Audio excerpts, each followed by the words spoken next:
क्या कुछ देखा? हाँ भैया, पहले आए तो मम्मी पूजा कर रही थी। इसके बाद भैया अंदर चले गए। फिर मम्मी पूजा करके जब अंदर गई तो भैया उनको बुलाएं। उनको फिर नंदना में घर बना है, ज़मीन के बारे में, कुछ घर के बारे में उनसे बात की है। बस हम इतना सुने। इसके बाद मम्मी आई, सरसों का तेल बाहर से लेके गई और उनसे मांगे तेल मम्मी लेके उनके रूम में गई। तब तक मेरी बच्ची रोने लगी, हम उसको दूध पिलाने लगे। इसके बाद हमको धाड़ की जब आवाज़ आई वहाँ से, तो हम तुरंत रूम में से निकल के वहाँ पे रूम के बाहर गए। देखें तो मम्मी के पास जा रहे थे तो एकदम खून से पूरा लथपथ थी, पूरा एकदम सर में उनके चोट था, हाथ में चोट था, कान के पास कान कट गया था उनका। आपने ऐसी स्थितियाँ वहाँ देखी? फिर वहाँ से निकल के हम भाग के, हम कुछ नहीं कर पाए। उनको उठाने की कोशिश की, लेकिन फिर हम वहाँ से भाग के आए बड़के पापा के पास। उनको बुला के लेके जब तक जा रहे हैं, वो अंदर से निकल के जा रहे हैं, सब लोग अंदर गए, तब तक मम्मी हाथ पैर उनका हिलना सब बंद हो गया था। मतलब आप देखें कि आपके जेठ ऐसा करके निकल गए? हाँ, पूरा देखिए उनको मारे हैं। ये वही कमरा है क्या? नहीं, सामने। अच्छा, अंदर रूम। अब आपसे बताते हैं कि यह महिला घर पे अकेली थी और जब ये घटना देखती हैं तो खुद सदमे में पड़ जाते हैं कि आखिर ऐसा कैसे हो सकता है कि एक लड़का अपनी माँ को ही मौत के घाट उतार दे।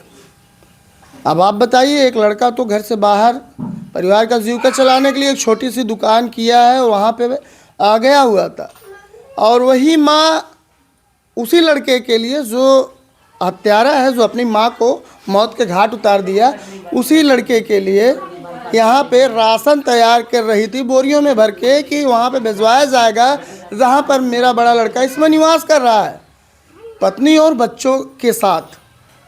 लेकिन यहाँ कुछ ऐसा हो जाता है कि मंजर विपरीत दिशा में घूम जाता है और इस जो भय का माहौल क्रिएट होता है, उसी बड़े लड़के द्वारा ये पूरा खूनी खेल खेला जाता है।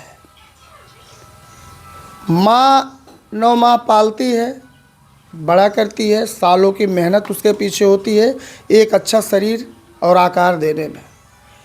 लेकिन कुछ ऐसा होता है कि जिस शरीर से कोई व्यक्ति जन्म लेता है, उसी शरीर को नुकसान पहुंचाए, काफ़ी पीड़ादायक है, हृदय विदारक है। बाकी यह ब्राह्मण परिवार है। वैसे कहा जाता है कि ब्राह्मण बहुत ज्ञानी होते हैं, लेकिन ऐसे पुरुषों के लिए आप क्या कहेंगे? पढ़ लिख के भी ऐसे लोग समाज में क्या संकेत देते हैं? कहा जाता है महोदय, कलयुग का आरंभ हो चुका है और यहाँ पे देखने के बाद लगता है कलयुग अपने अंतिम अवस्था में आ चुका है। अब बताइए, इससे ज़्यादा घिनौना काम क्या हो सकता है? कोई लड़का अपनी माँ को ही मौत के घाट उतार दे। आजमगढ़ ज़िले की एक ऐसी घटना जो पूरे प्रदेश को ही नहीं, पूरे भारतवर्ष को इस समय झकझोर के रख दे रही है। दरअसल यहाँ पे जो घटना घटा है, ये थाना क्षेत्र अतरौलिया के अंतर्गत एक ग्राम पंचायत है अचलीपुर, और जहाँ मौजूद है यहीं पर एक ऐसा लड़का जो अपनी माँ को निजी स्वार्थ के लिए मौत के घाट उतार देता है।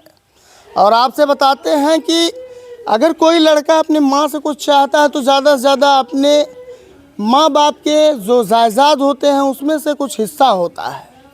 अगर माँ बाप से अगर आप मांग के नहीं ले सकते हैं तो उनकी हत्या करके आप लेने के भी अधिकारी नहीं होते हैं। लेकिन यहाँ पे जो घटना हुई है ये यही दर्शाता है कि कोई भी पुत्र इस समय कलयुग में इस तरह से गिर सकता है कि अपने माँ को ही मौत के घाट भी उतार सकता है।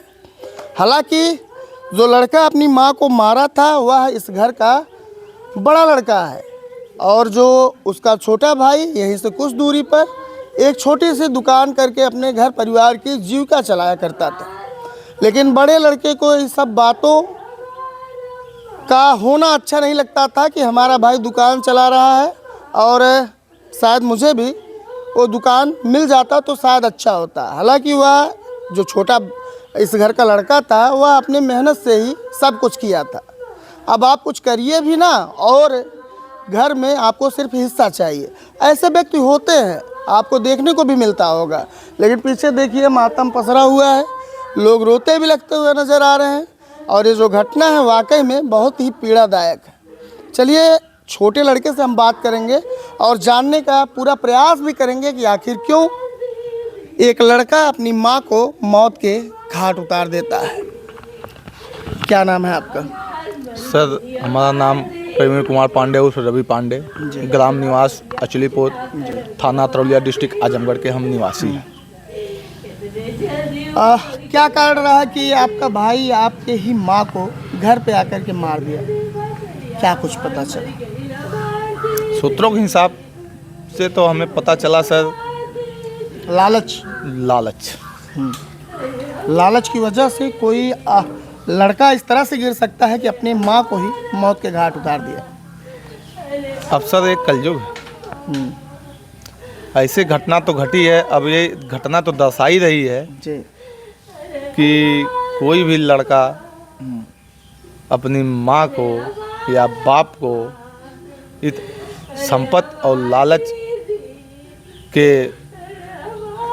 चक्कर में आकर इस हद तक तो गुजर ही सकता है।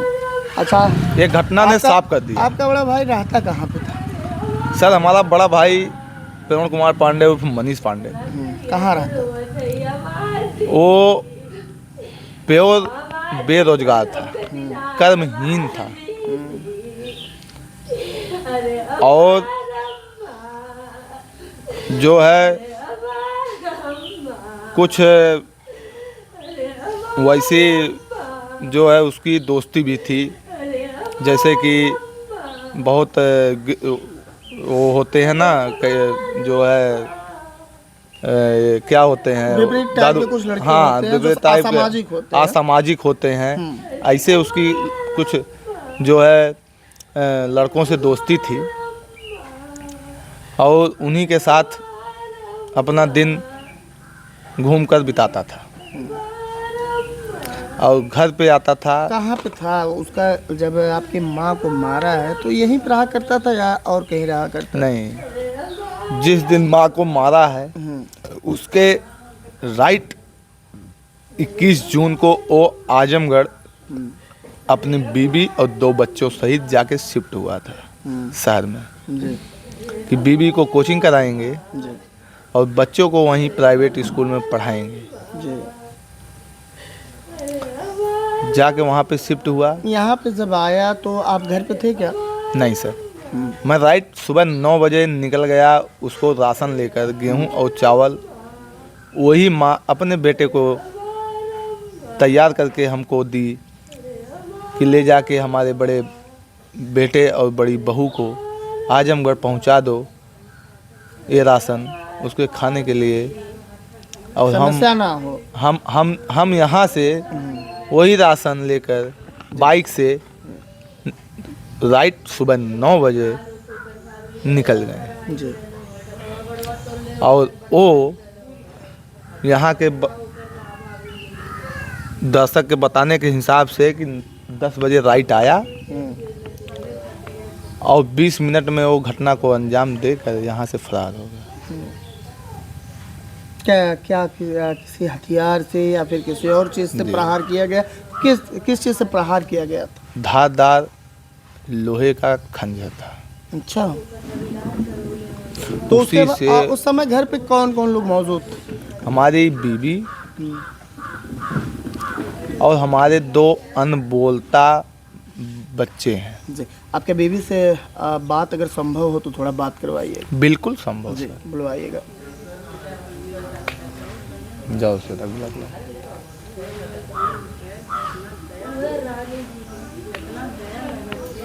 चला ना, चलो भी चला। वहाँ पे नहीं हो पाएगा, वहाँ बैठा के ले लीजिए। यहीं आ जाए। अब आपसे बताते हैं कि जब एक घटना हुआ था तो यहाँ की ऐसी स्थिति थी कि छोटे लड़के घर पे मौजूद नहीं थे।